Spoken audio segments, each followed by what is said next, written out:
Assalomu alaykum, hurmatli do'stlar. Avvalgi bitta videoyimda agar sizni fuqarolik sudiga chaqirishsa, ya'ni javobgar sifatida chaqirsa, birinchi navbatda nimaga e'tibor berish kerakligini aytib o'tgan edim. Demak, birinchi navbatda siz ish materiallari bilan tanishib chiqishingiz kerak va da'vo arizani o'qib chiqishingiz kerak.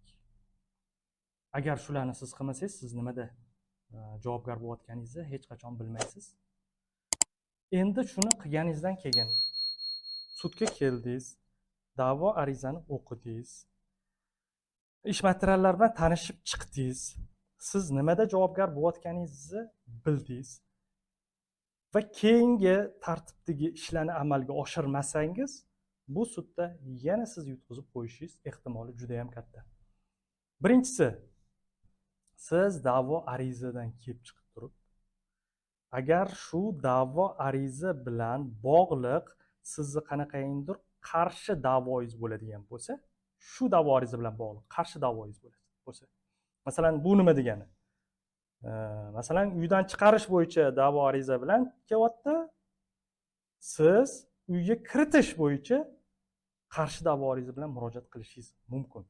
Agar shu vajlar bo'ladigan bo'lsa, demak siz qarshi da'vo ariza yozishingiz kerak. Bo'lmasa sud faqatgina da'vogarning da'vosi bo'yicha ish ko'rib chiqadi. Tushundingizmi? Sizni gapirgan gaplaringizni inobatga olmaydi. Chunki fuqarolik sudi faqat da'vo talablaridan kelib chiqib turib ish ko'radi.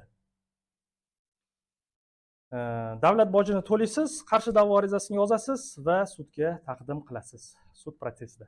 Ikkinchisi, agar sizda shu da'vo talabi bilan bog'liq qarshi da'vo arizangiz bo'lmasa, siz o'zingizni oqlash uchun oqlashingiz kerak, chunki fuqarolik sudida aybdorlik prezumpsiyasi bor.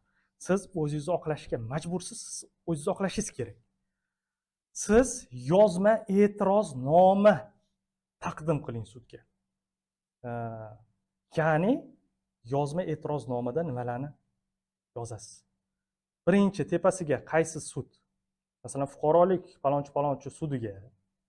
Ikkinchisi, o'zingiz ism familiyangiz, yashash manzilingiz, telefon nomeringiz. Pastga e'tiroznoma. Ya'ni ish bo'yicha kim ekanligingizni ham bitta yozib o'tasiz. Ya'ni palonchi ish bo'yicha men javobgarman va da'vo arizaga quyidagicha e'tirozlarimni bildiraman deb yozasiz va ketdi tegida. Nima vajlaringiz bor? Men bunisiga bunaqa. O'zingizni vajlaringizni keltirasiz. Ikkinchisi, bu vajlaringizni qanaqa hujjatlar bilan, qanaqa dalillar bilan, demak, mustahkamlaysiz, uni keltirasiz. Va uchinchisi, bu qonun normalarini kiritib o'tasiz. Bu sudya uchun bu как shpargalkaga o'xshagan narsa. Ya'ni mana qonun bo'yicha bu nohaq, mana qonun normasi bo'yicha bu nohaq va agar sud plenum qarorlari bo'ladigan bo'lsa, o'shanda vajlarni keltirasiz. Va shuni yozma taqdim qiling. Ana o'shanda sizning imkoniyatlaringiz juda ham ortadi. Agar siz shunda borib og'zaki ko'rsatma berib kelaman desangiz, sud ko'pincha bu narsaga e'tibor bermasligi mumkin.